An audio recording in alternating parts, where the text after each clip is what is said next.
Hey guys, it's Jay Riley here. I'm the entertainment editor of the Radionian, and today we're taking a look at the Amos Deason home. If you look to my left, and I can get a close-up real quick, you can see that it was built in 1845, and it is actually a haunted landmark. Alright, so tonight we are here at the Deason House, one of the haunted attractions in Ellisville, Mississippi, supposedly one of the most haunted places in America. Today we're here with Frances Murphy, and she has been touring us around this house, and I get a really funny vibe about this place. It's definitely haunted in my opinion. So tell me which room you think is the most haunted. This is probably the room that bothers me the most. I have been in here by myself, and I smell an overpowering smell of blood in here. I've also gotten feeling like there was something pushing down on my chest. I couldn't get a good breath. This is the room that Major Amos McLemore was shot in back during the Civil War. Newton Knight had deserted from the Confederate Army, and Amos McLemore lived in East Butchie, and he was a major in the Confederate Army. And he was sent down here to round up the deserters. And so he was a friend of the Deasons who owned this house, and they allowed him to stay here while he was down doing his mission. And he was not having a lot of success. He and his men had come in, and they were trying to figure out what they could do differently in order to get the band of deserters rounded up. And the night that it happened, the major was sitting in here in front of the fireplace, and Newton Knight came up. The door that is to the bedroom was actually an outside door, and he looked in the windows, and he could not get a clean shot of McLemore. There were several of the men in here, and so he walked around and threw the door open and shot McLemore, and McLemore fell right here on the floor and bled, and they could not get the blood stain up. They would scrub it and it would be gone, and the next time they would look, the blood would have risen back up, and they would not be able to get rid of it. And they scrubbed till they almost scrubbed the floor through, and they finally just covered it up with another floor because they didn't like seeing the blood on the floor. Well, I read this online article a few days ago when I found out we were coming here, and it was about these paranormal investigators that visited the house, and they did a lot of EVPs and everything, and there's this one guy, he said he was sitting in the room of the murder, and he felt a push on the back of his head. Have you ever experienced anything? Has a spirit ever touched you or came into contact with you in the house? I have not been touched. I have watched a rocking chair rock with nobody in it. That's in the front parlor. I've just seen it just rocked and rocked all by itself.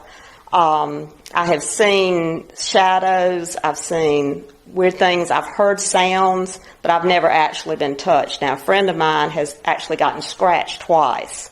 She would go home, and when she was getting undressed, she would notice that she had whelps on her, and evidently they don't like her. But I've never been touched.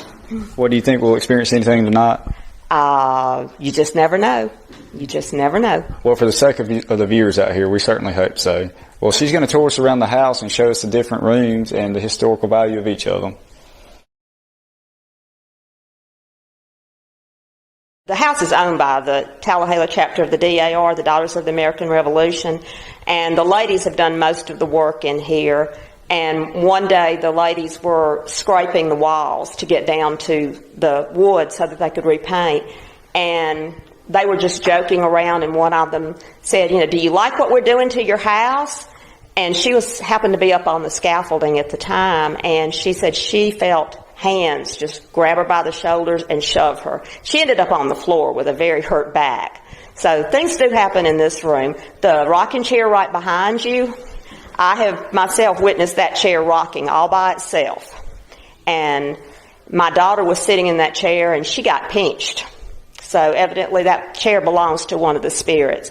Some of the ghost hunters that have come here say that there are actually 3 children, and that they like to play in this room. And kids that used to go to the elementary school, when the 9th grade academy was the elementary school, they would see little children looking out these windows. And they would ask their teachers who the children were. And of course, this house was empty. There were no children living here. So we have a strange discovery. There's actually a ball, and I know it's not in here from the 1800s or any time period like that, but they have brought a ball in here, and apparently the children play with it. I'm going to let her elaborate just a little bit more on this. That ball rolls all over the room and sometimes even all over the house. You might leave it in this corner, and then the next time you come in, you'll find it in the other corner, or vice versa, or catty corner across the room. And we think it's the ghost children playing with it. You want to kind of explain what these are? This is a picture of Newt Knight. He was the man who supposedly shot Major Amos McLemore. He was the deserter from the Confederate Army. And then this is Major Amos McLemore, and he is the man who was shot in the murder room, in the bedroom that we were in a few minutes ago. He was shot in 1863, and that's 150 years ago this year. So this is the 150th anniversary of the shooting. We know of at least one body that was laid out in here when Mr. Anderson died. They laid him out in this room because at that time they didn't have funeral homes. You had your funeral at the house. And so they laid him out. They would put ice under the body so that it would stay fresh. And that was done in this room. Things that have happened in this room, mostly things that I've heard of would be hair pulling. Some of the ladies that were working in the house, they were looking down this hallway, and one of them saw a lady, a full-bodied apparition. They said they could even see the detail in her clothes. They could see the weave of the fabric of her dress. She was wearing a gray long dress, and she walked into this room, and then she walked through that door into Ma's bedroom. You know, there are lots of things that go on here. I have seen and heard things that I have absolutely no logical explanation for. So this place definitely, there's something here. I firmly believe it. Now, I've been on the front porch and I have seen shadows in the yard. I've heard people walking in the yard. Got up, went out there and looked. There's nobody in the yard. Jenny Anderson died, and I think she died in childbirth. And they had her funeral on the front porch. And her favorite flower was gardenias. And sometimes when you walk through this house, you smell flowers. Real quick, after hearing everything you heard tonight, how do you feel before we get this started? I feel like I've been here before because I've had my own experiences, but this is pretty freaky. But between the ball that we've heard about and the fact that this guy died and people having scratches on their body, this place is the real deal. They even have a way to talk to them. So I'm looking at a good scary time, and I'm going to go home and do a little bit of reading the Bible after I get done with this. This place has got me sufficiently creeped out. You know, I've never been in a haunted place that actually has a reputation for it. You know, I've felt things before, but I've never been inside a place that has documented cases of paranormal activity. I think it's going to be really interesting in this video.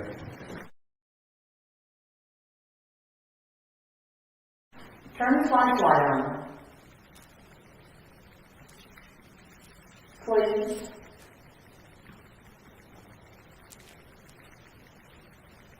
Francis, you there? Oh, thank you. Thank you. Can you turn the flashlight off now? Let us know here. Thank you. Wasn't as scary as I thought it was going to be. I'm still kind of skeptical about this, but I got the light of Jesus in me, so I'm good. Praise the Lord. That was sufficiently creepy for me, like I said earlier. Bring those chairs. Heather. I mean, I was running the flashlight, and it was kind of creepy, but hopefully we see something more to kind of... Still skeptical, camera. Still skeptical. That was cool. That was kind of fun. Camera's on. Camera's rolling.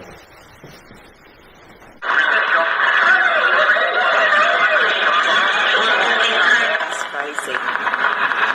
Open the door. Did anybody make that noise? In there, but I didn't. Anybody make that noise? I didn't. Somebody's knocking on the door. Hall. Run down the hall. Footsteps. Walk down the hall. Very. Run down the hall. Walk down the hall. Run down the hall. Very faint. Very faint. All right, Trey, what is your final thoughts of tonight? Some stuff happened, like the light turned on here in the long room, and you heard a couple things on the little radio. All in all, I was satisfied. We got a little something done here. You know, nothing really shocked me, nothing really scared me, but I'm glad because nobody died. But we had a few experiences. I'd say it's haunted. Hopefully we can come back and get more, opportunity to investigate. The flashlight turned on. We heard some things in the EVP. I'm definitely down for coming back and checking it out some more, but I think it is haunted. Well, it was very interesting to me. You know, when we first entered the house, I was a little skeptical. I've always liked those stories, but I've never really experienced anything per se. I've felt things. I've never really seen anything or experienced anything. First thing I saw, obviously what everybody else is probably going to say, is right here in the long room. We were all sitting at this table with the lights on, and Miss Lacey was trying to contact the spirit, and she had the flashlight laying on the desk. And she simply said, give us a sign that you're here, turn the flashlight on. She said it a couple of times, and right over there on the end of the table, the flashlight flickered on. Now, obviously, my first thought is, okay, I'm scared. I calmed myself down, thought about it, and I said, okay, maybe she turned on by herself, maybe she's trying to trick us. And then the way I saw it turn off, it made me a believer. I mean, it just kind of flickered off, like, really gently, and that really freaked me out. The next thing that I saw was in the attic. I went up there, then Jay followed me, and I was just sitting up there, and Jay was headed down, I was headed down right after him, and they turned the lights off just to try to freak us out and everything, and I noticed a broom laying down. You could just barely see the top of the handle. And when they turned the lights back on, I turned my head to look over at the broom. It was standing straight up at kind of an angle, and that just really freaked me out. And I felt a cold breath or breeze or something by my ear. I'm not 100% sure about that, in the parlor while I was sitting in the rocking chair. And that's pretty much my experience of the Deason House. It was really interesting. At first, I was kind of skeptical, and then the light turned on. I thought, oh, okay, that's something. And then the voices, that was kind of weird. Something touched my hair. I don't know what that's about. It could have just been a breeze. Could have been a spirit. Whatever it was, I was sufficiently freaked out. But I am definitely excited if we get to come back. This was really fun. Something everybody should partake in. I mean no disrespect to anyone and their thoughts or faiths or beliefs, but so far, despite everyone else has said and what we've supposedly seen, I'm still a bit of a skeptic. So I just want all of you to know that if you don't believe in ghosts or any type of paranormal activity or any type of supernatural phenomena, come stay at the Deason House, because this place has it. I've seen flashlights go off. I've heard voices over radio frequencies.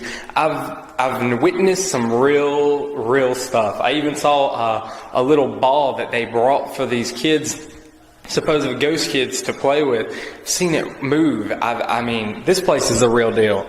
And I think that anyone that doubts it, I dare you to come stay at this place, because I promise you, you will leave here not even thinking the same thing anymore.